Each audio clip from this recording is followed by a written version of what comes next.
Well, happy Mother's Day. You guys know I love my coffee. So this is going to be, oh wow, we got somebody from Israel in the house. Okay. This is going to be pretty epic.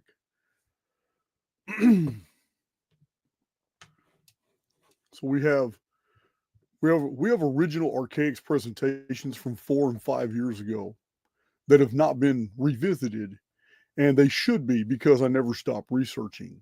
This is one of those topics. In fact, all 3 of these videos this week are all along the same vein. So what we're going to do is I'm going to introduce you to Yahweh, the God of Murder, Part 1. There's been a lot of reorganization of the data with new information. Some of my Archaix veterans remember from about 5 years ago when I released The Great Deceit, Part 1, Part 2, Part 3. It's the same thing, but with new material added in a much better way to present it, and I'm doing it live instead of reading on a tablet like I did 5 years ago with a bunch of chickens and geese and cows and a donkey all in the background. But this is for those of you, I mean, even from our Archaix veterans, you're gonna hear a lot of new stuff. But for those of you that are not familiar with my exegetical material, my deep dives onto the origin of Scripture in the Old Testament and New Testament, this video is going to have many surprises for you. The representation of the data is you're gonna have some aha moments. You're going to realize just how the wool has been pulled over our eyes. It goes deep, guys. So good. So good. So, real quick, I want to get off into this presentation real fast. These 3 videos have long PDFs each that are now going to be the next 3 courses in Archaix Academy. I almost have about 20 more courses ready, all in different various stages of finishing. But these 3 this week will be added to the Archaix Academy, and I will update those Podia links. I have to fix my Podia site. But these are the next 3 Archaix Academy downloads. All right. I ate a pickle, so I'm suffering the blowback right now. I'm going to share my screen real quick.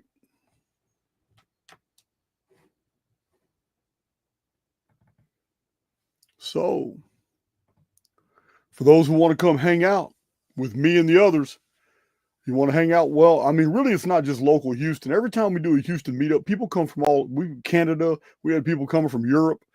There has never been a Houston meetup where we didn't find out people didn't come from other countries. It's pretty interesting. We just kind of hang out for 9 hours. We give a lot of free stuff away at our meetups, raffles, little, I don't know, just fun raffles. We talk a lot about spiritual, chronological, socio-political things. You never know. Houston meetup. I do know that Joel, our Toltec shaman, Joel Perceiver, is going to be there too. So are a lot of people. So come hang out with us if you want to. The email right here is at the bottom, archaixevents@gmail.com. Just hit it up. Get your spot.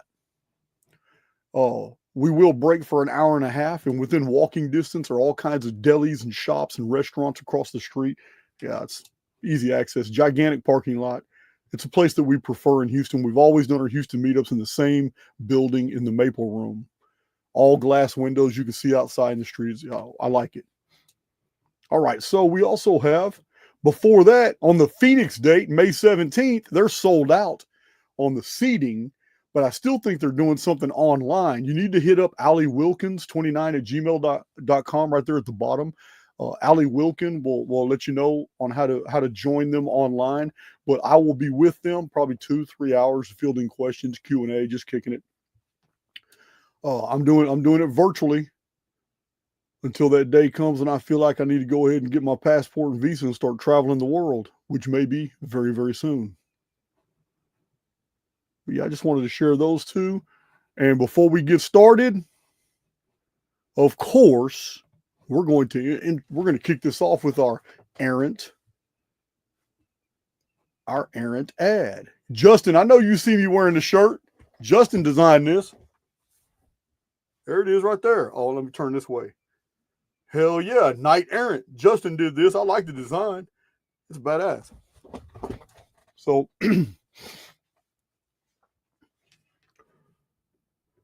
yeah, today's gonna floor you guys. Today, if you follow me, if you follow what I'm doing, it is so important that you're actually going to see on the screen the entire presentation. I can't mess this up.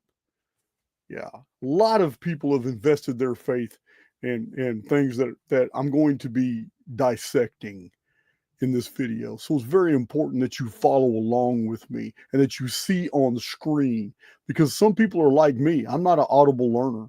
I have to see it, and I can read along and I absorb things, but not when I listen to people. So, all right. I'm excited to get on with this, but also I'm excited to share this new Errant ad. This is a new one for me right here. Let's check her out. Hello, my fellow errants. You're invited to visit our eBay store at your Texas General Store. While there, take advantage of a 10% discount using the code Errant123 at checkout. Enjoy this quick slideshow of examples of items we offer and what we look for while sourcing, from toys to collectibles as well as rare items to daily use. We look forward to your visit. Live free or die trying. Thanks, Jason, for this wonderful opportunity. Well, her information is in the description box. But what I want to know is, why isn't she working for me, reading all these? Man, I got so many. Sure, her voice is perfect for something I need to embark on. But I have a growing stack. They're all PDF now. I'm going to release it as a PDF, but I have a growing stack of very valuable children's fables, nursery rhymes, and children's short stories. It's a huge stack now from the 1800s. This is what was in the homes in the 1800s that kids would sit there and devour instead of the internet and all that stuff. But I'm looking to do an alternate YouTube channel where I have people or one person, a narrator, read these. I don't believe I have the voice for children's stories. But that's what I'm kind of looking for right now. I have a lot of nursery rhymes and things that have been cherry picked from antique shops. I have a huge pile now. It's enough to fill a YouTube channel with a bunch of short videos for kids. So that's another thing I have deal. But it did sound like it was an AI voice, Jonathan Sherman. It did say it sounded like an AI voice. And you know what? I'm not tech savvy like that. But yeah, we will revisit her at the end of this video, no doubt. And I should have already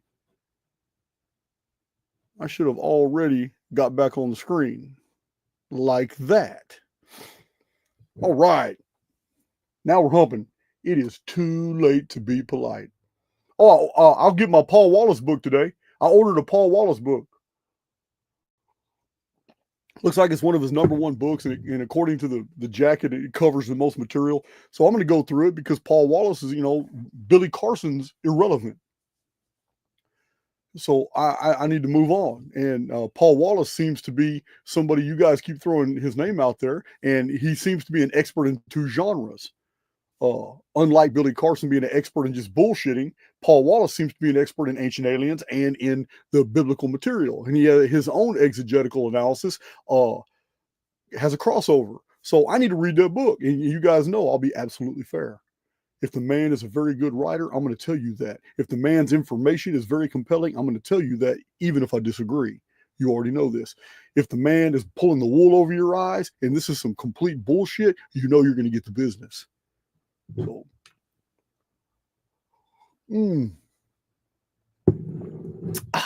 all right. So, absolutely important. I've done so much material on the construction of Matthew, Mark, Luke, and John on the Pauline letters, the book of Revelation. I have 3 or 4 different videos just showing how the book of Revelation was even put together. So I don't have as much material on the Old Testament because it never interested me, because the Old Testament is in worse disarray than the New Testament ever was. But I do have the research, as you know, because I've put those videos out 4 and 5 years ago. In this presentation here, we are going to go through the entire Old Testament in a very unique way. One that during the advent of higher criticism, scholarship had found new ways to study old texts. And I'm going to introduce you to that here. And it really shows you exactly what is going on. And I'm going to show you in this presentation that the book of Exodus and the Torah itself is added by a people who inserted themselves into a historical narrative involving their northern neighbors of the people of the Amorites, later called Israelites, for which they didn't belong. They were their enemies. And when they were unable to protect the integrity of their historical annals because the Assyrians under Sargon II in 721 took the rest of them and deported them into the Assyrian frontiers, it left behind only small communities of these Phoenicians. And they fell prey to the their neighbors in Palestine, in the kingdom of Judah, who was always antagonistic to them. So the Judahites moved in and stole their library, stole their books, renamed the books to Judean names, stole the prophetic writings, the Proverbs, the Ecclesiastes, all the wisdom literature, took their regnal lists and annals and then rewrote them. And then in other texts that just really couldn't be rewritten all the way, they added some very clever interpolations. And this is what higher criticism noticed. It noticed these interpolations because the scribes got lazy. And the interpolations are all the exact same prepositional phrases. And this is where scholarship realized, wow, somebody took older writings, rewrote them, and added small little things at the first chapters and the last chapters of these books. And the very placement of these interpolations and the fact that they're the same words over and over shows that they're not conveying real history. They're conveying information that they want the reader to think is real history that references another body of literature. And when you go to that body of literature, it totally praises these people. Oh yeah, this goes deep. Don't take my word for it. I'm going to show it to you in this video. The data for this video is 100% from the Old Testament itself. We're not going to use outside sources because when it comes to pure exegetical analysis of the Bible, those who promote research of the Bible always tell you to always use scripture to interpret scripture. So by that method alone, we're going to deconstruct the Old Testament to show you it is a Jewish psyop, every bit of it. That's what we're going to do here. We're not just going to do it. I'm going to show it to you. All right.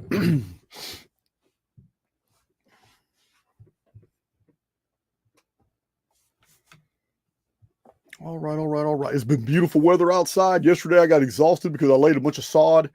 Before I lay sod on my yard, I go get fill dirt, and I've spread the fill dirt out and I throw pebbles out because the pebbles are really good. Pebbles are really good for the soil when you're laying sod down first. It's you already know the pebbles are high in mineral. Grass roots are going to thrive on it. You just can't throw too many out there.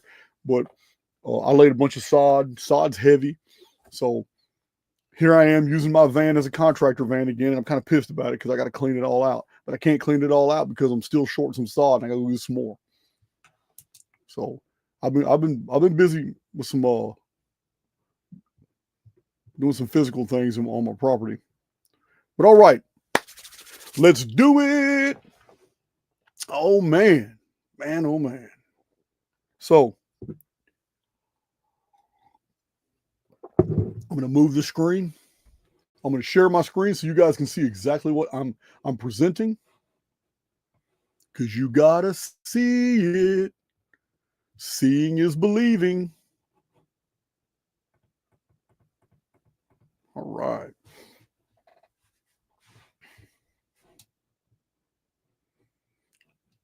Let me remove this. I'm trying to remove something from this. Oh, there it is. Remove from studio. Excellent. Oh, no. Stay. I need to present. I almost pushed the wrong button. Share screen. Hell yeah. Just a second. You guys should see what I'm seeing.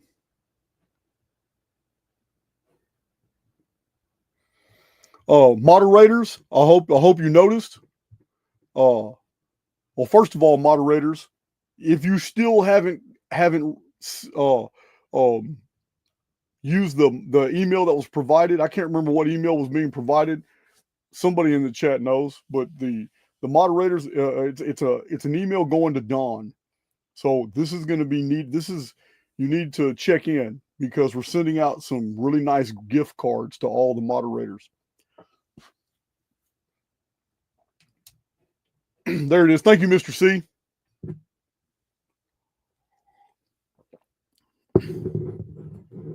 Yeah, maybe Archaix can start a trend, and maybe some of these other channels will more appreciate their moderators, and show them some appreciation because I do. But I did take the restrictions off. If you've noticed, there's no 20-minute membership requirement to engage in the chat. If you've noticed, I took the slow mode off, so because it was getting kind of populated in there with a lot of moderator chat, not a lot of other people, and it's because moderators aren't restricted by the parameters that are set by YouTube. When I set parameters in YouTube, it only restricts those who are not moderators. So it was kind of looking like a whole bunch of blue wrenches in there and not anybody else. So I changed all that.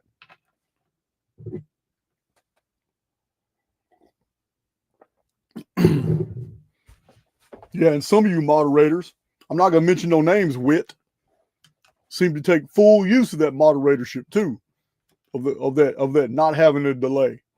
So the Genesis text, establishing a historically known past. In order to perpetuate a grand deception, you must always build it on a framework and foundation of truth. It's not the other way around. You can't build a grand deception and begin with a deceit, and then from the deceit you build upon that because it's going to be easy to tear it apart. This is how uniformitarians started. Yeah, Helen Vandeman about 100 years ago said that anything that starts with a falsity necessarily means that everything that follows it will be false as well. So this is the Genesis text, establishing a universally known past. It is critically important for you to understand when they began to put the Old Testament together just 2,000 years ago. It's not as old as you think, guys. Even scholarship agrees it's 1st century AD at the oldest, probably closer to 2nd century AD as the Christian writings were being assembled and put together and weren't even all fully together until the 3rd century. So the book of Genesis was composed. Remember, I have all these books on this whole shelf I've shared with you many, many times, showing you all the scholarship and erudition from the past, all these old books that put this together for you. This is not Jason of Archaix telling you this. This is the scholarship of 200 years of deep textual analysis of the Old Testament. The book of Genesis was composed by Jews in Babylon in the 5th century BC. That's just the start date.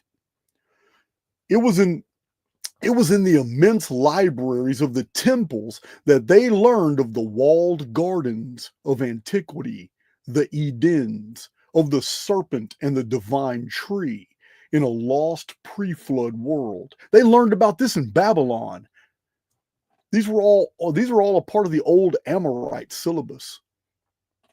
They learned of the races before the great deluge and the flood that ended that world. They read of a dynasty of 10 kings and another of 7 kings of the Anuna, whose reign was interrupted by the flood. They read about Dumuzi, who ascended to heaven and was the 7th in his line, of the first cities and a curse that fell upon the human race. In these libraries, they learned about the flood survivor and his family, the rise of the giant slayer and tyrant king of Shinar called Merodach, the tower that was built to oppose heaven, the fall of the giants to the king of Elam, and the scattering of the builders to all points of the world.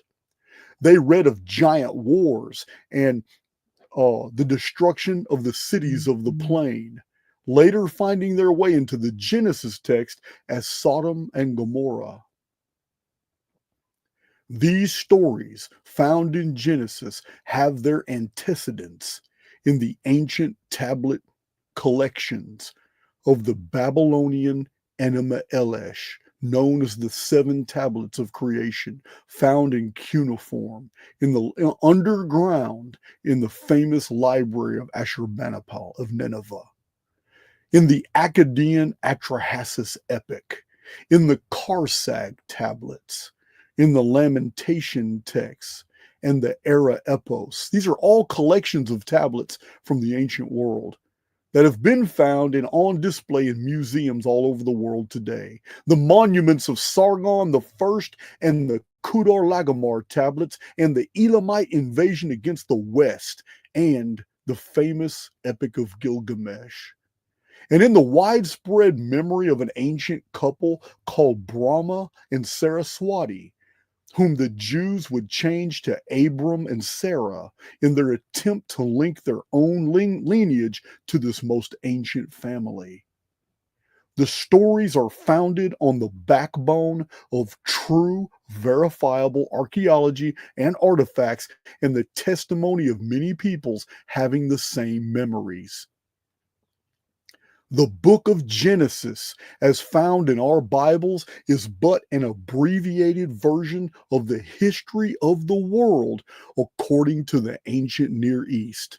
The Sumerians, Akkadians, Hittites, Babylonians, Assyrians, and the Amuru family of Westerners, nations of the Hurrians, Aryans, Amorites, Phoenicians, and the Omrides, or ancient Israelites of Syria.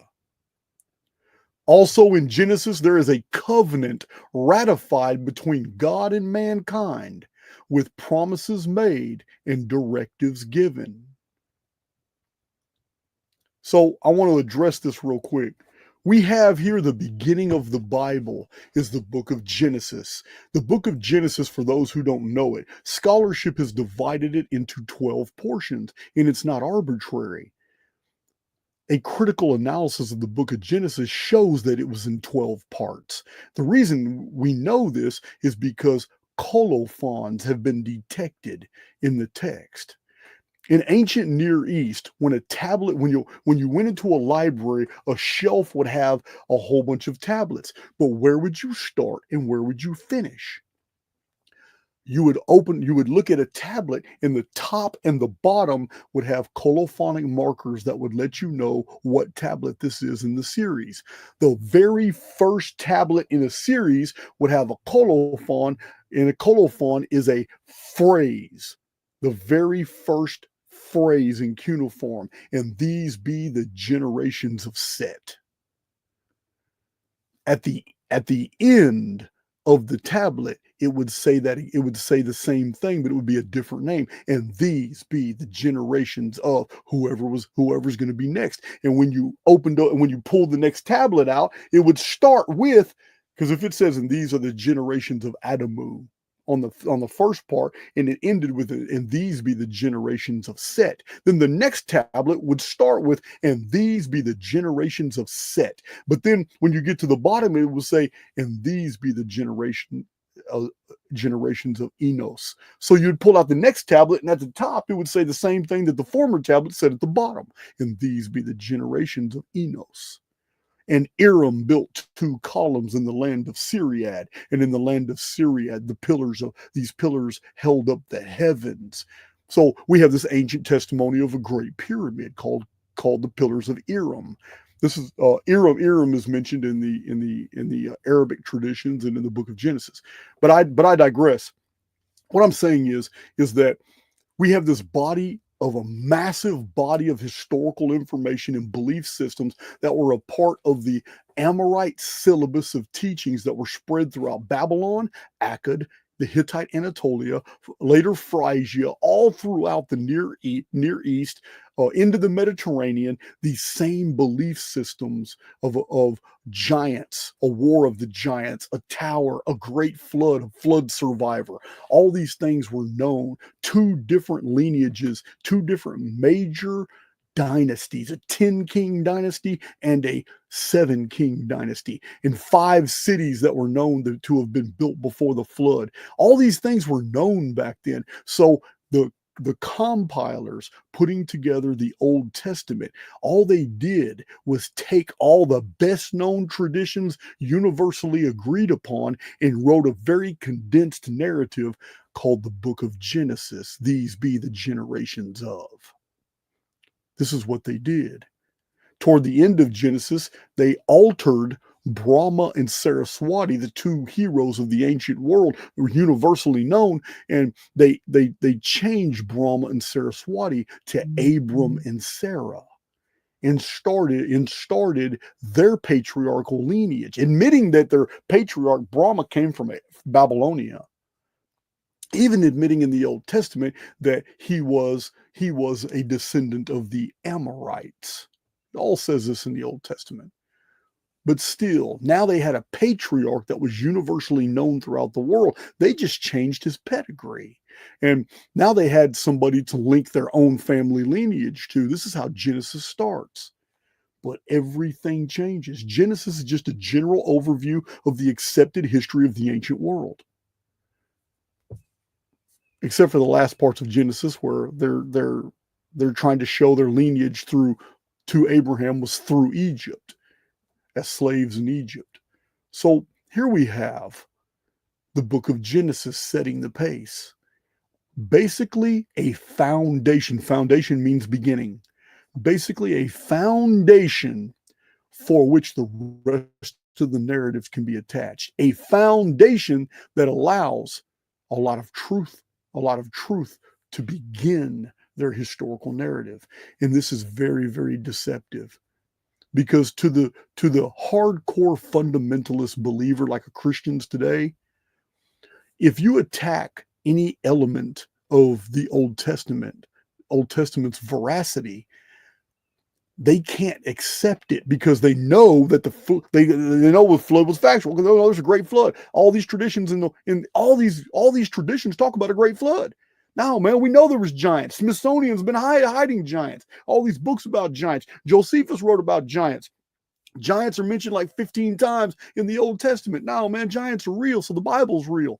And people automatically, when they're hungering to defend the integrity of their own beliefs, things they've accepted to be true, when you claim that certain books of the Bible were artificially inserted into older books in order to give them more value, when you try to explain the origin of the books Nehemiah and Ezra, they can't accept it because to them, they've accepted the whole Old Testament as true. Therefore, any attack against one piece of the Old Testament becomes an attack against all. This is how genius it is when fictions are built upon a foundation of facts. This is how the Old Testament was put together. Universally agreed facts were laid down first, and then that was the framework. And then from this framework, they wove in their deceptions. But we're going to take each thread apart in this video to see what's left behind. I'll drink to that.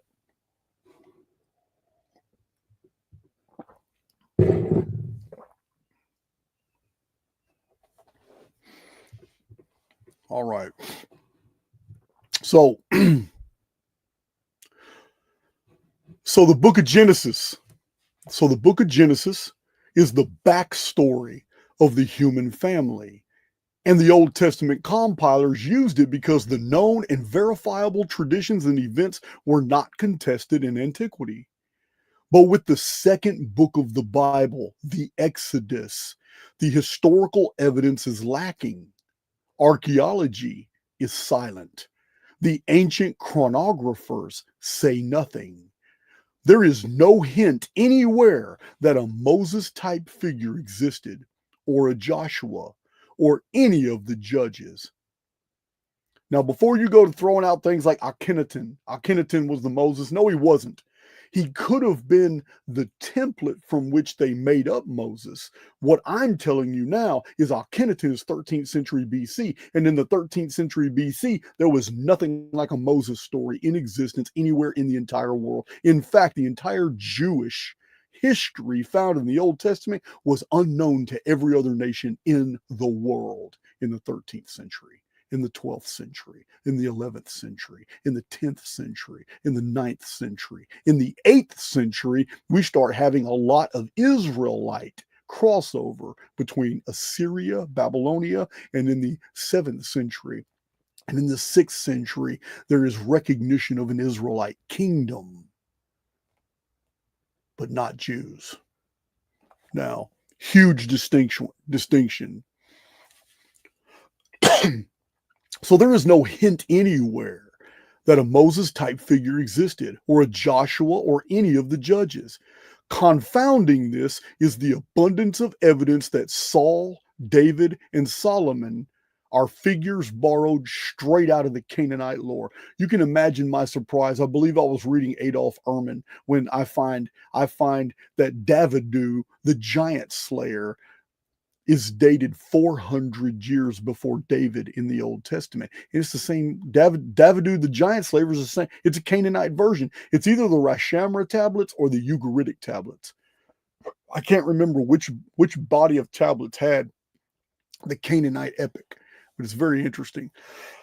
And Solomon is nothing but Suleiman, which was Suleiman is like the ultimate hero in ancient Iran, in Persia. Oh, incidentally, the Jews were held captive in Persia for, like 100 years. So it's not surprising where they got Solomon from. Now, a disturbing fact is that no Old Testament books, the Torah, books of the Chronicles, the Kings, the Prophets, or any others have ever been found outside of Judah in the 8th to 4th centuries BC. Process that for a minute. The Epic of Gilgamesh has been found in the Hittite libraries. Babylonian, Amorite, Mitannian, Ugaritic versions of the Epic of Gilgamesh exist. The Epic of Gilgamesh later filtered into the Western nations of Mycenae and Argos. The Argonid traditions are rife with a Gilgamesh-type figure. They later called him Heracles. The Gilgamesh epic was known widely. The Phoenician historian Sanchuniathon in the 1000 BC literally told the same creation story as what's found in the Babylonian Enuma Elish, which is found in many different traditions, even ancient Native American traditions in the Americas. All mirror this creation epic. So to have these massive events going on that are found in all these books, but they're not cross-referenced in any other traditions. The surrounding Babylonians, the surrounding Hittites, the Egyptians, and the Assyrians were all known as meticulous records keepers. They had to, because they were administering an entire empire. They all had their own empires.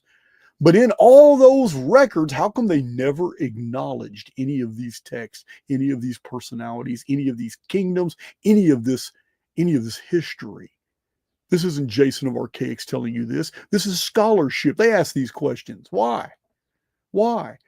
Because if you want to know about Egypt, read Babylonian records. You want to know about the Hittites and what they were doing, read the cuneiform from Mitanni. You want to know all about what the ancient Romans were doing in their day, read all the Greek writers of the time. They'll tell you. But we don't get that commiseration when it comes to the Old Testament records. They are unknown to the entire world. Unknown. So Israelite groups, check this out. This is all these writings that we find, meticulous writings that we find in the Old Testament. But throughout the entire 8th through 4th century, where these texts are supposed to be dated, there is nothing cross-referencing anywhere. So Israelite groups are known to have departed Palestine in wave after wave of fleets immigrating to the shores of the Aegean, the Black Sea and the Caspian Seas, the Mediterranean as far as the Atlantic. But none of these people took their holiest writings. All of these fleets of Israelites and Amorites, and we can read it in the Old Testament, in the books of the prophets, in the books of First and Second Chronicles. You're going to see 5 or 6 times in the Old Testament a prophet is told by God that a great famine or great disaster or an invasion is going to happen, and the Israelites in masse, whole groups, cities empty out, and they go build ships and they disappear across the Mediterranean.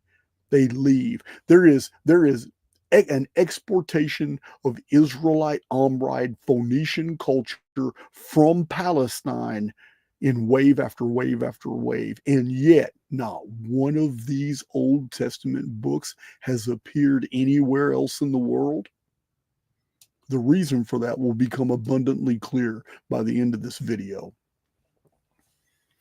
None of them carried their oral traditions that would have been preserved by locals in some way, secondhand, like other stories have been remembered throughout history. This dearth of ancient texts and silent traditions is evidence of late authorship. It's not really evidence that it didn't happen, although I believe most of it's all BS. Still, it's evidence, though, of late authorship, because no one recognized previously any of these traditions, legends, or writings, or authors. So it's late authorship for the Old Testament books. In fact, scholars provide much evidence that every single book of the Old Testament has been redacted, edited, altered, and that none are actually written by those names they have been given. So with Genesis begins the foundation possessing the truth of generally accepted history. The second book introduces falsehood. The covenant of Abram is now replaced with a new covenant. We just had a covenant. Abram had a covenant with Elohim. Just had a covenant. Why all of a sudden is a new covenant needed? And it's totally different. The Abrahamic covenant is not the same as the covenant of Yahweh at all. So, the covenant mentioned in Genesis is not the same as the one mentioned in Exodus, Leviticus, Numbers, and Deuteronomy. Deuteronomy being the second law. Why was the second law? Why was the second law even necessary? It's just like the covenant of Christianity was supposed to supersede the covenant of the law. Well, was a new covenant necessary? So we're going to get to that in a minute. So with Genesis begins the foundation possessing the truth of generally accepted history, but the book of Exodus now introduces a massive falsehood. The second book of the Bible becomes a false narrative. The covenant of Abram is now replaced with a new covenant, the covenant of Yahweh, later called the covenant of death. And it is based upon the law. The law is not the focus of the book of Genesis. In fact, the law itself didn't exist in Genesis at all. I'm going to show that to you. Very clever manipulations of the text have been found by scholarship. The law is something that is introduced by a demon that pops out of a burning bush in the second book of the Bible. The book of Exodus begins the marriage of the lie to the truth. The story begins with the Hebrews enslaved in Egypt, and this is where the historian, the archaeologist, and the comparative mythologist draw a blank. With the second book of the Bible, the Exodus, the historical evidence is lacking. Archaeology is silent. The ancient chronographers say nothing. There is no hint anywhere that a Moses-type figure existed, or a Joshua, any of the judges. Confounding this is the abundance of evidence, I just read this, that Saul, David, and Solomon are figures borrowed straight out of Canaanite and Persian lore. Now, it's slightly different. Same facts, just slightly different. So a disturbing fact is that no Old Testament books, the Torah, books of the Chronicles, Kings, Prophets, or any others have ever been found within 15 centuries of the alleged time of Moses. For the Old Testament writings first enter the historical record in the 1st and 2nd century AD, just decades before the New Testament was composed. Why? How is this possible if the Moses story is true?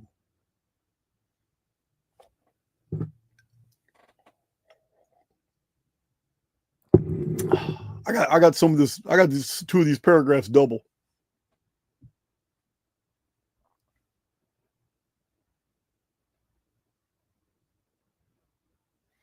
All right, so summing that up, this is really still the introduction. We have not even done our analysis yet.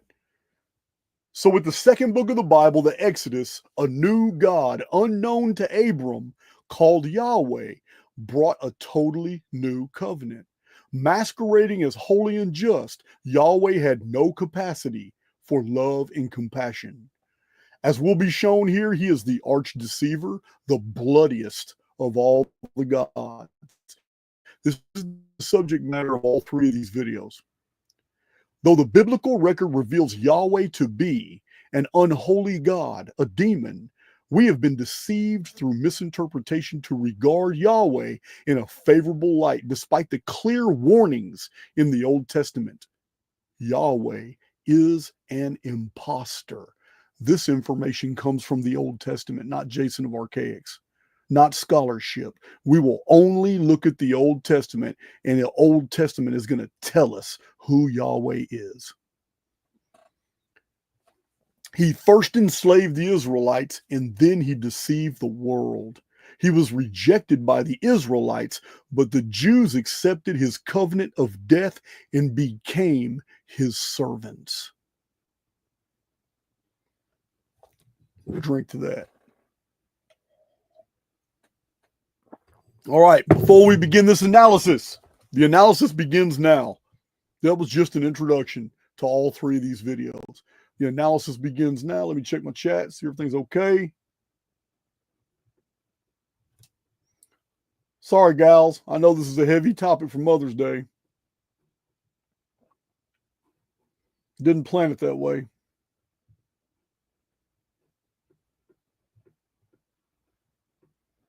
All right, let's see here. Woot woot. All right. Let's do it. So let's break down what Exodus is really introducing. Now we will embark on an exegetical analysis of the, hold on. I got some activity here.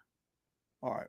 We will embark on an exegetical analysis of the Moses story in the Torah that will span all 39 books of the Old Testament.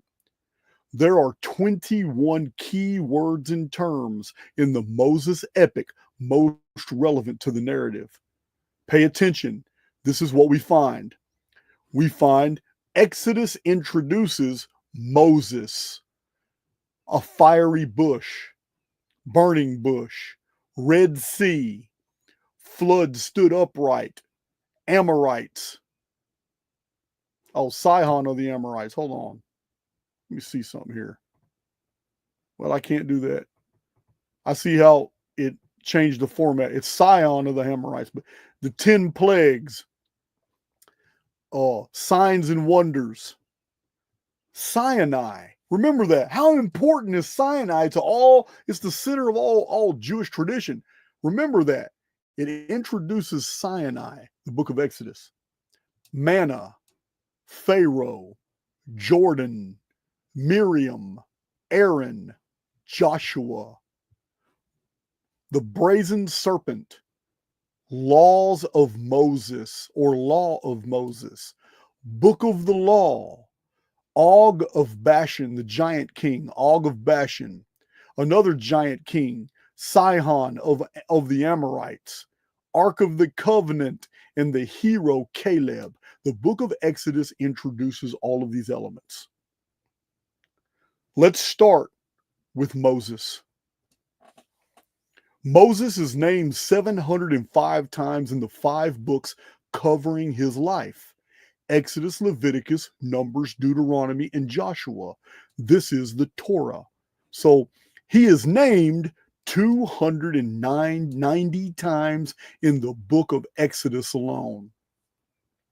So that's over 50% of the, over 50%, well, almost 50%, over a third of the references to Moses are all in just the book that he introduces, that he's introduced in, the Exodus account. Disturbingly, references to the name Moses after the book of Joshua never retell a single story. They never quote Moses or even mention his deeds, but instead, all the references to Moses after Moses' life in the Torah are just repetitions of "as my servant Moses saith," or according to the book of the law of Moses, and "as the Lord Moses commanded," or "as the Lord commanded Moses." These are repeated over and over 62 times that Moses' name appears in books after Joshua. I'm going to let you put the pieces together yourself. In 25 chapters covering 300 years of history, Moses is mentioned only 4 times in Judges and Ruth. Moses is mentioned only 2 times in 1 Samuel and in the book of Daniel. In the 66 chapters of the book of Isaiah, Moses is found only once, almost at the very end of the book. In the 52 chapters of Jeremiah, Moses is only found once. Moses is only found once in the book of Micah and once in the book of Malachi. How is it that the lawgiver who spoke face to face with God, held the 10 commandments, saw the burning bush, led his people through a divided Red Sea, be so ignored throughout the vast body of the Old Testament? How is that possible? Moses is not mentioned at all in 2 Samuel, in the book of Esther, in the book of Jobs, in the book of Proverbs, in the book of Ecclesiastes, in the Song of Solomon, in the book of Lamentations, in the book of the prophet Ezekiel, in the book of Hosea, in the book of Joel, in the book of Amos, in the book of Obadiah, in the book of Jonah, in the book of Nahum, in the book of Habakkuk, in the book of Zephaniah, in the book of Haggai, in the book of Zechariah. 18 books of the Old Testament have no mentions of Moses, and yet he is the integral lawgiver. He is the key component to the Judaic faith. Not mentioned at all, not a hint. 18 books don't mention him, but the few books that do, it's 1 mention or 2 mentions just inserted here and there. And it's never anything he ever did. It's just a little interpolation is this not in the book of Moses? Was this not commanded of Moses? This is what scholarship, this isn't Jason of Archaix telling you this. This is what scholarship has found about the Old Testament. To many biblical scholars, the answer for this is very clear. The repeat phrases concerning Moses were merely inserted into the text as they were being recopied by scribes. These are interpolations, and they do not belong in the parent text. So, toward the end of this video, I'm going to explain exactly what was done, how they did it, and what the parent texts were. Huge difference. The Old Testament is built on a fabric of truth, but we've got to remove the deceit for you to know what's really there. And that's what we're going to do in this video. So let's go to the next item, the burning bush. I saw a little glitch for a second.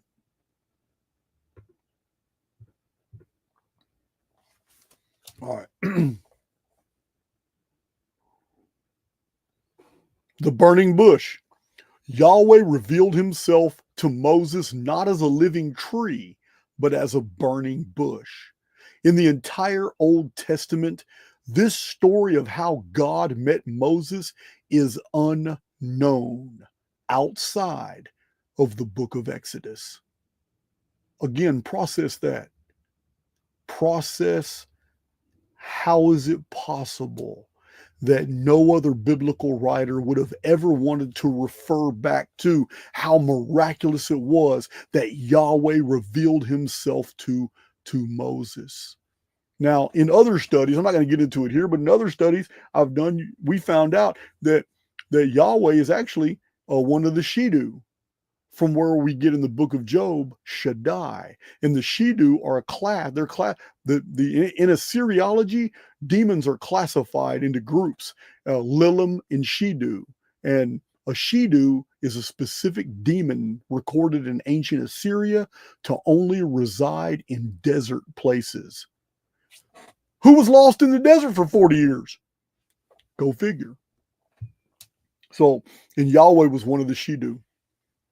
How do we know? Because the Old Testament tells us, and we're going to get to that in video number 2 or video number 3, one of them. No, it's video number 2. So again, the burning bush. So the burning bush story of how Yahweh, God, met Moses, the lawgiver, who also seems to have been ignored throughout the whole Old Testament, is only found in the book of Exodus. The sea dividing so that the Israelites could escape from Egypt.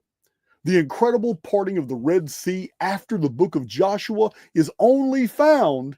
I can't believe I didn't do this. Let me do this for you guys right now, because this forms a massive pattern. You see Nehemiah in blue? Pay attention. Nehemiah is in blue right here for you to see. Pay attention to this. Throughout the rest of this entire presentation, it's going to build for you a picture that's very, very compelling. The incredible parting of the Red Sea after the book of Joshua is only found in the book of Nehemiah. And in 4 passages in the Psalms. So miraculous of an event is not mentioned in 31 books of the Old Testament.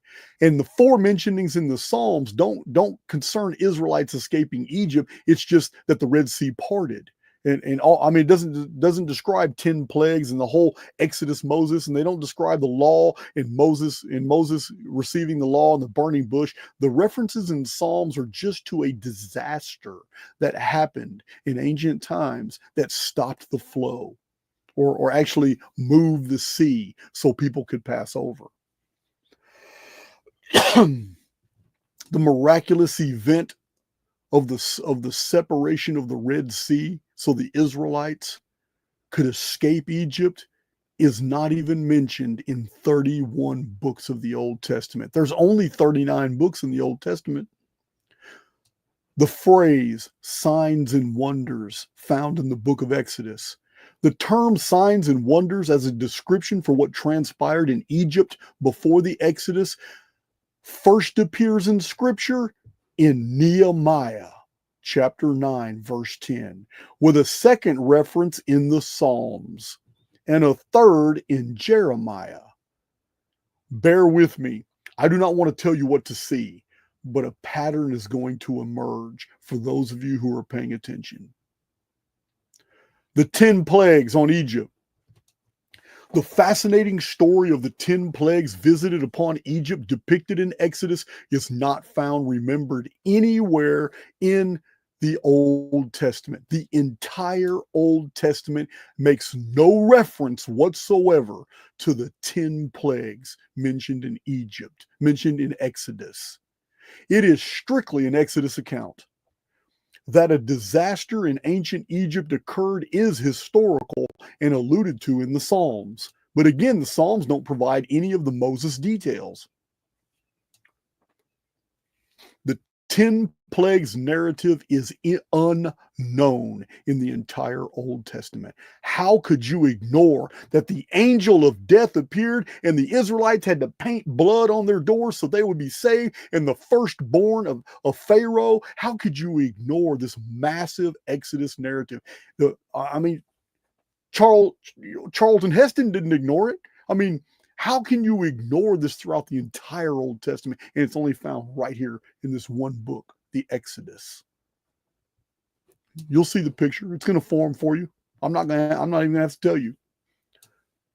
Mount Sinai. Mount Sinai, where Moses received the law, is not in the book of Joshua. And only once is Mount Sinai mentioned in the book of Judges. In the remaining 32 books of the Old Testament, Mount Sinai is only found in Nehemiah chapter 9 and Psalms 68, where God himself gave Moses the 10 commandments and the law on Mount Sinai is ignored throughout the rest of the entire Old Testament, except for these two references, Nehemiah and Psalms. What in the hell is going on? Manna.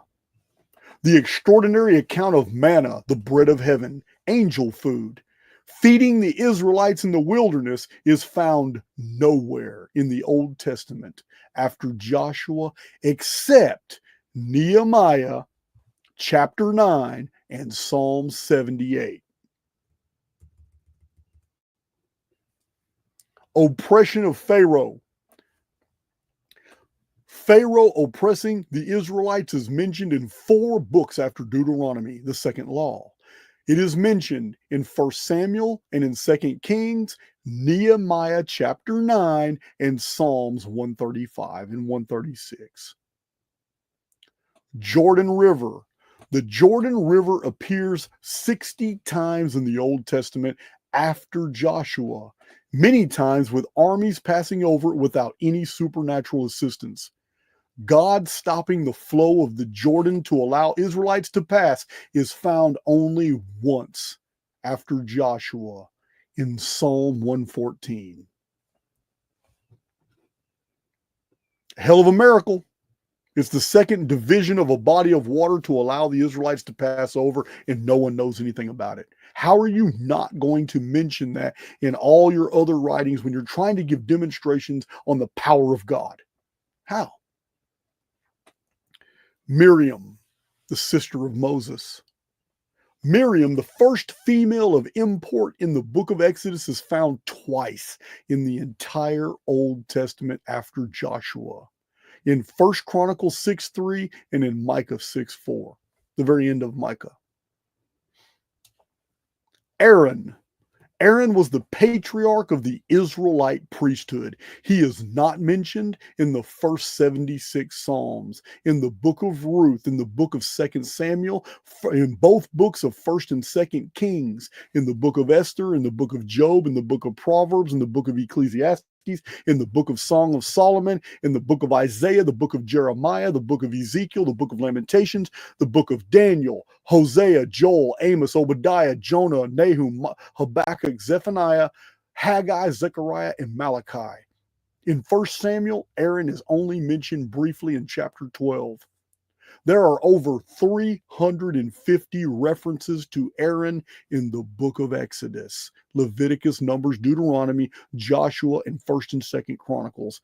But of all the other Old Testament books, Aaron is only found in Ezra and Nehemiah and in Micah 6:4, the very end of Micah. Pay attention. Aaron would have been mentioned by everyone. He is the patriarch of the Israelite priesthood, not the Levites, the Aaronites. Og of Bashan and Sihon of the Amorites.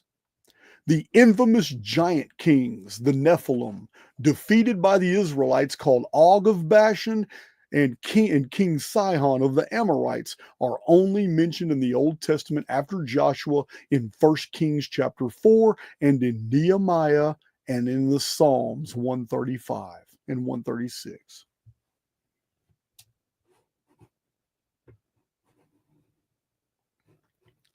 The hero Joshua.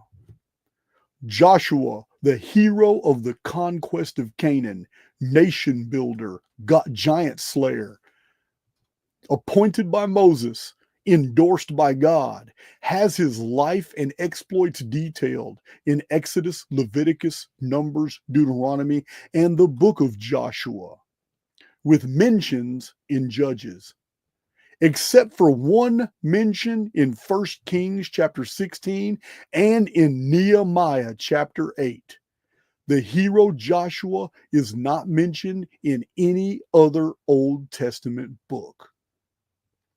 This is the man who commanded the sun and moon to be still, and the stopping of the sun and moon mentioned in Habakkuk chapter 3 has no mention of Joshua.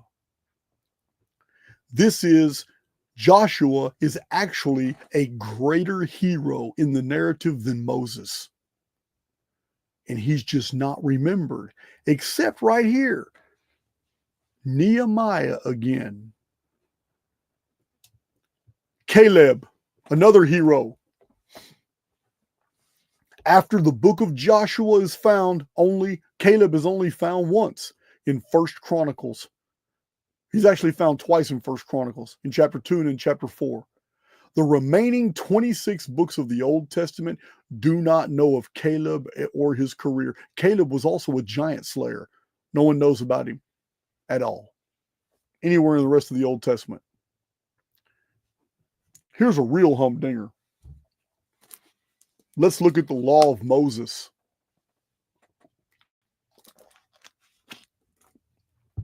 The cornerstone of the Judaic faith, the law of Moses. For the Old Testament adherent, the terms law of Moses, laws of Moses, books of Moses, and the book of the law are of paramount import. It is the law that provides the entire foundation for the Judaic faith, and it was the law that had to exist in order to give credence to Christianity, which was supposed to be a newer covenant that replaced this law. Unfortunately, these terms do not appear in Judges.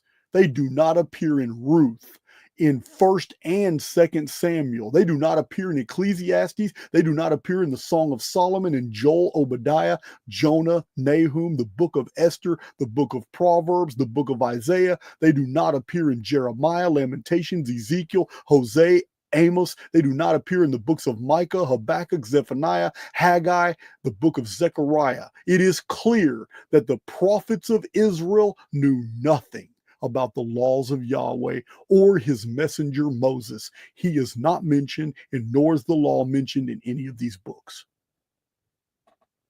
That 23 Old Testament books do not reference anything about these laws or the lawgiver causes us to pay closer attention to those few books where they are found.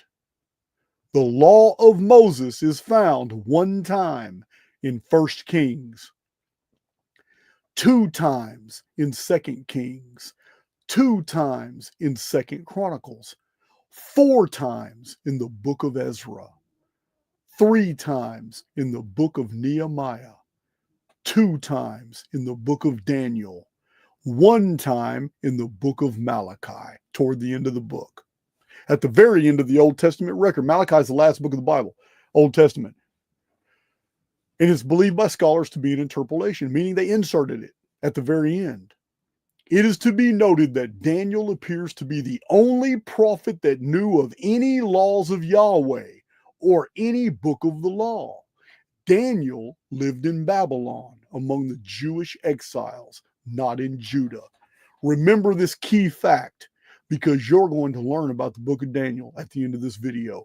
But it is to be noted that Daniel appears to be the only prophet that knew of the laws of Moses, the book of the law, the laws of Yahweh, are only in Daniel. So where did the book of Daniel come from? I'm going to show it to you. The Psalms has 3 references to the law of Jacob and 36 references to the law of Yahweh, but not 1 reference to law or books of Moses is to be found anywhere in the 150 Psalms. Job is dated pre-Mosaic at about 1520 BC, and in Job 22:22, we find law of the Almighty, which is the same as laws of God, found in Genesis, referring to the Abrahamic covenant that dates 4 centuries before Moses. It's in Genesis 26:5. But law of the Almighty is English translation, but in Hebrew, the actual rendering is instruction of the Almighty. There isn't a hint in Genesis of a book of the law or the laws of God or the law of Yahweh. In the scriptures, once Moses died, the term law of Moses is only found 15 times in the entirety of the Old Testament record. 7 times in Ezra and Nehemiah. Because of their content, syntax, subject matter, scholars have long known that the books Ezra and Nehemiah were a joint work. So anytime we're referring to Ezra, we're also referring to Nehemiah. Anytime we're referring to Nehemiah, we're also referring to Ezra. It was the Jewish scribes that separated it to give more validation, showing 2 different texts. But Ezra and Nehemiah were the same work. Ezra was a Jewish priest. Nehemiah was a Jewish politician from Persia. It was a joint work. In this analysis, the book of Nehemiah stands out as the only book outside of Exodus through Joshua that mentions all of the elements of the Moses epic. Israelites in Egypt, oppressed by Pharaoh, signs and wonders in Egypt, escape through the Red Sea, Mount Sinai, law of Moses, high priest Aaron, the hero Joshua, giants named Og and Sihon, manna from heaven. Every one of these elements in the book of Nehemiah are virtually unknown in the rest of the Old Testament outside of the Moses epic. This analysis would be incomplete without an understanding of who Ezra and Nehemiah were, where they came from, what they accomplished, and what the scriptures admit as true. Ezra and Nehemiah are joint works as they cover the exact same historical period involving the same events, 450 to 440 BC, introducing the scriptures to a people who did not have them, the Jews.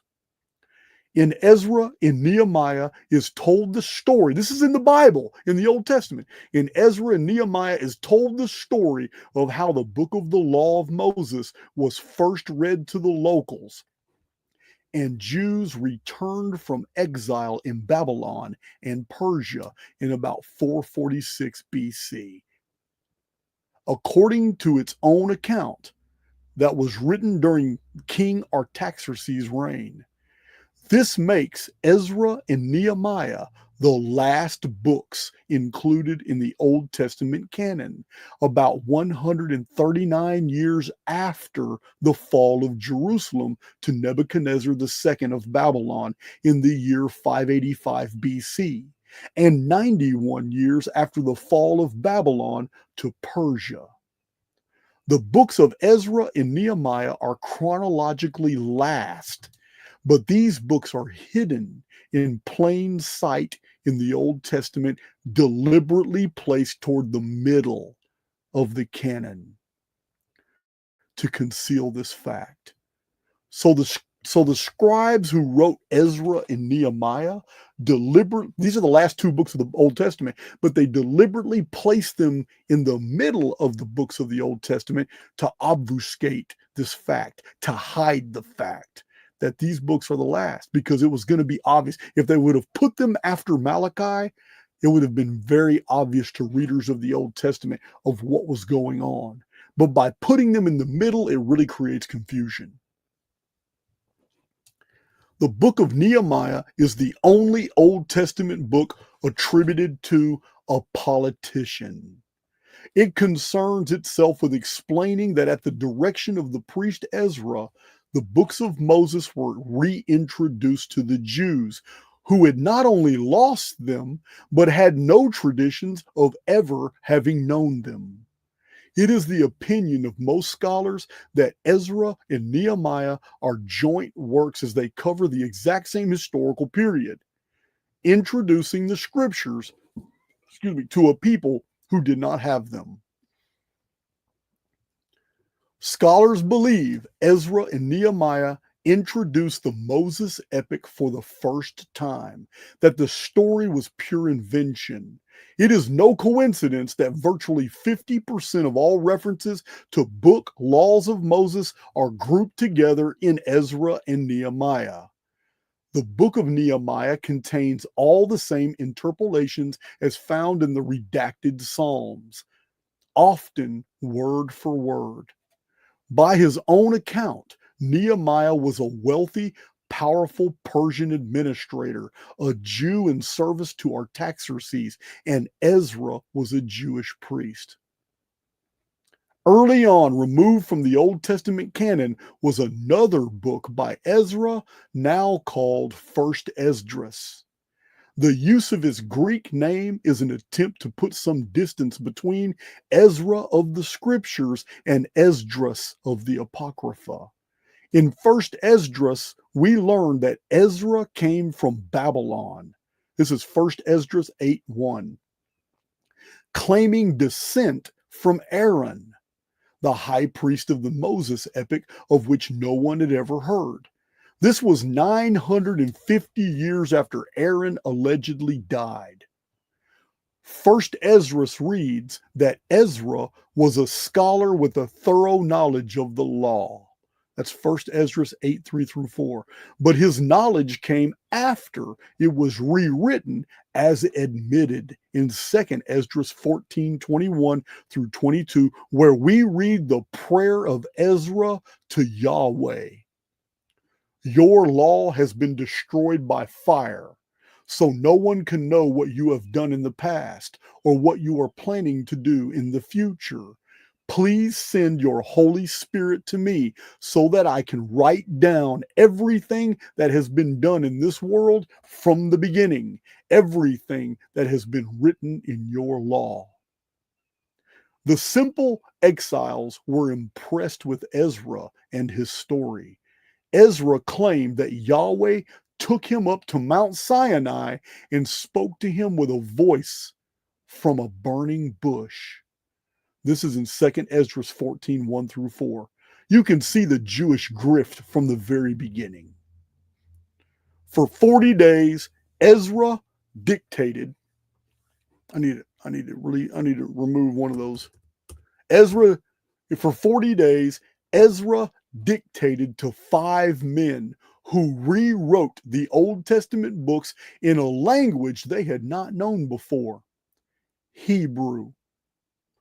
So Ezra goes up to Mount Sinai, finds a burning bush, and Yahweh tells him everything. And by memory, he reconveys it to 5 men. And those 5 men miraculously wrote 5 copies of the laws of Moses, the book of Exodus, Leviticus, Numbers, Deuteronomy, and Joshua. And all the Old Testament books were written in Hebrew by men who had never seen Hebrew before. This is the story that's being given. This is why 1st and 2nd Esdras was removed from the canon of the Old Testament, and why it was put in the Apocrypha, because it is so unbelievable. Everybody would see the lie itself. Ezra was indeed a scholar-made priest who invented the Jewish people by giving the locals of Edomite Hebrew stock a ruling body of Judahites returned from exile, and invented history to be proud of and a totally fictitious body of writings he passed off as holy. When these Jews left Babylon and went into the Palestine area, they literally told a lie to the locals that they are the royalty returning after a long exile. And they had this body of literature that proved who they were, and it so impressed the locals. Nehemiah organized this new people into a nation state. In this way, these Hebrews kin to the ancient Israelites, Amorites, Syrophoenicians, totally assimilated with local Edomites and descendants of Judahites to become the fanatical Yahwist culture of the Jews. The biblical records had been lost for at least 139 years, and the scriptures admit that Ezra recomposed them. But he was not the first. Over 175 years before Ezra and Nehemiah, in the reign of King Josiah, the biblical account of 2 Kings 22 through 23 admits that the scriptures, the law of Yahweh, had been rediscovered in Jerusalem by the high priest Hilkiah and a scribe named Shaphan in 619 BC. According to the text, the scriptures had been lost for centuries, since Egypt sacked the temple in 927 BC, 300 years earlier. Many scholars hold this story to be a fiction too, that the first version of the Torah was invented at this time, or that the Josiah period rediscovery was added to the king's account as an explanation for the obvious lack of any knowledge of a law of Moses prior to Ezra and Nehemiah. What scholarship is saying is that Ezra and Nehemiah, when they had the king's accounts rewritten, which they did because they inserted 2 times book of Moses, books or law of Moses. When they had this stuff rewritten, they invented this story because it provides a chain of custody for the law that they were actually introducing into a body of literature that was more ancient than they were. Scholarship calls these redactions. It is damning that the most fundamental foundation of the Mosaic law was the 10 commandments. Thou shalt not do this, thou shalt not do this, thou shalt not do it. They're all negatives, but this is the foundation of the Judaic faith, the law of Moses, the 10 commandments. Not once in the entire Old Testament can be found the 10 commandments outside the Exodus text. None of the 10 commandments are quoted by any other biblical writer of the Old Testament because Ezra and Nehemiah fiction was invented after the Babylonian exile. Twice in recorded Jewish history, the books of Moses were lost and had to be rewritten. That's just pure old good Jewish fiction. In the former account of King Josiah, an old copy of the Book of the Law was supposedly found during temple renovations by a priest. In the latter account, Ezra rewrites the scriptures and passes them off as the word of Yahweh to justify the building of a temple in Jerusalem. Because the high priest Hilkiah discovered the Book of the Law, and King Josiah used this to centralize all worship, offerings of property, money, animals to the priests in Jerusalem, most biblical scholars assert that no book of Moses was ever found by the Judahites. It was invented by the Jews, Ezra and Nehemiah. That's your Old Testament. So what does this all mean? This is what it means. Let's go through the Old Testament now. We have just gone through what the scholarship says. All these books I've shown you guys over the years. This is the scholarship. This is all the biblical Old Testament and New Testament scholarship. I can't even get them all. All these books I've been showing you for years. I got so many more. This is what the scholarship. This research I just revealed to you. What the scholarship says. Higher criticism, biblical scholarship. They have broke these things out. These men spent their careers doing this. But now I'm going to give you the business. I'm going to sum it all up in a totally different way so you can understand where the books of the Old Testament came from. This did not come from all these old books. This came from my own exegetical analysis of putting all this research together from these men from the past 300 years that have been studying the Old and New Testament. This is how I'm going to sum up this video. The book of Genesis is a summary of old world beliefs. It's the facts by which they built a house of fiction. The books of Exodus, Leviticus, Numbers, Deuteronomy are the books of the law, and they are rabbinical compositions made by Jews 1,400 years after the time period they are pretending to document. That's Exodus, Leviticus, Numbers, and Deuteronomy. The books of Joshua, Judges, Ruth, 1st and 2nd Samuel, 1st and 2nd Kings, and 1st and 2nd Chronicles, Ezra, Nehemiah, and Esther are, according to biblical scholarship, the books of history. But this is deceptive. Joshua, Judges, and Ruth are compositions after the same style and authors who wrote Exodus, Leviticus, Numbers, and Deuteronomy. They are a part of the fake Moses and books of the law narrative. The other books of history, Ezra, Nehemiah, and Esther, are also written by the same liars who wrote Exodus, Leviticus, Numbers, Deuteronomy, Joshua, Judges, and Ruth. Ezra and Nehemiah and Esther are the last books included in the Old Testament, but the Jews placed them in the middle of the Old Testament to conceal this fact. Nehemiah was a Persian politician, a Jew, and Esther was a Jewish queen of Persia. This leaves the other books of history. 1st and 2nd Samuel, 1st and 2nd Kings, 1st and 2nd Chronicles.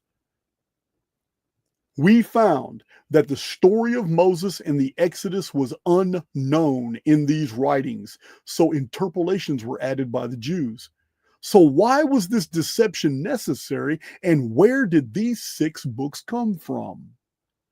The answer lies in their contents.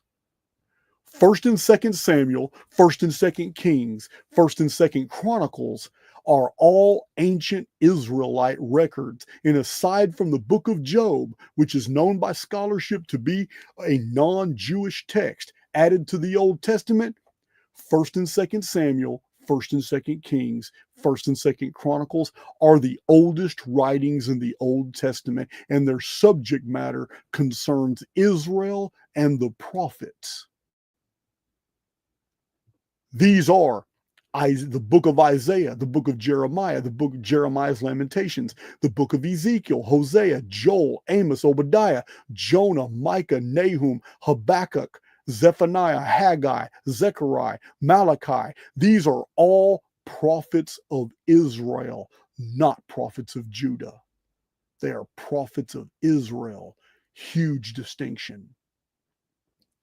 This means that when the Israelites ruled by the Amorites were carried away into Assyrian captivity beginning in 745 BC to the invasion of Sargon II in 721 BC, their southern neighbors in Judah, who were their enemies according to 1st and 2nd Samuel, 1st and 2nd Kings, and 1st and 2nd Chronicles, appropriated their libraries, took their histories, rewrote Syrian, Phoenician, and Amorite documents, changing the holy city of Kadesh and Bethel to their own southern city, Jerusalem, which was unimportant by every species of analysis in the ancient world.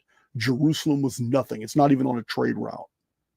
They rewrote the annals of the Israelites who rejected their religion and invented the books of the law to show why judgment fell upon Israel and to demonstrate how God favored Judah. They furthered this deception by inventing a totally fake Jewish prophet and calling him Daniel, and invented a whole prophetic narrative of 70 weeks that was never fulfilled. Damn it, I lost my place. They further added to this deception by injecting clever interpolations into the non-historical books of Psalms, Proverbs, Ecclesiastes, and Song of Solomon. The events of Moses' story in biblical chronology are dated 1447 to 1407 BC. However, not one single ancient author, book, monument, inscription, or even legend is found in the world until after the Jews appeared in the days of Ezra and Nehemiah in Palestine in 400 BC.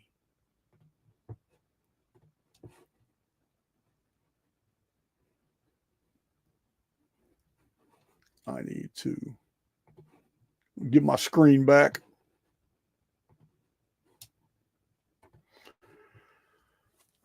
One hour and 30-minute presentation, guys. That was my presentation. This is part one of the God of Murder. You needed all, this is all just background because the next two videos are going to lay it out. We're going deep in the next two videos. But this right here is for you to open up your understanding of, this is why very few academics are Christians. This is why very few in academia believe anything in the Bible. These studies are hundreds of years old. It is the seminaries, it is the churches, and it is the people like Wes Huff, the apologists, who are on the front line of the church in their defense against these false narratives. That's what it's all about. I just gave you the business. This is the facts about the Old Testament and how it was put together. And it's so easy to see. And this is why academia just dismisses the Bible as something that is curious. So this was only part one of Yahweh, the God of Murder. Part 2 and part 3 will all be released this week live in a live presentation just like this. This is too important of a matter for me to stretch out over weeks and months. That's the subject matter for this week. Part 2 is called the Serpent Code in the Old Testament. Yeah, this one's going to open your eyes. If you're on the fence with this video, the Serpent Code in the Old Testament is going to open your eyes. And then part 3, God of Murder. That one's going to be the nail in the coffin. All right, guys, that's it. I'm keeping this video short. One of my shortest live videos ever. Wow, I got some more work to do on my property. I hope to see a bunch of y'all at the Houston meetup. You can pay cash if you're locals. You can come pay cash at the door.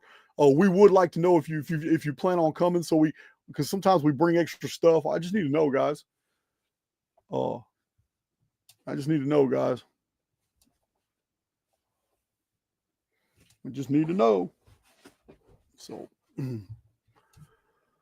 All right, go through here. I covered everything. Let's check out our Errant ad with that badass AI voice. And hello, my fellow errants. You're invited to visit our eBay store at your Texas General Store. While there, take advantage of a 10% discount using the code Errant123 at checkout. Enjoy this quick slideshow of examples of items we offer and what we look for while sourcing, from toys to collectibles as well as rare items to daily use. We look forward to your visit. Live free or die trying. Thanks, Jason, for this wonderful opportunity.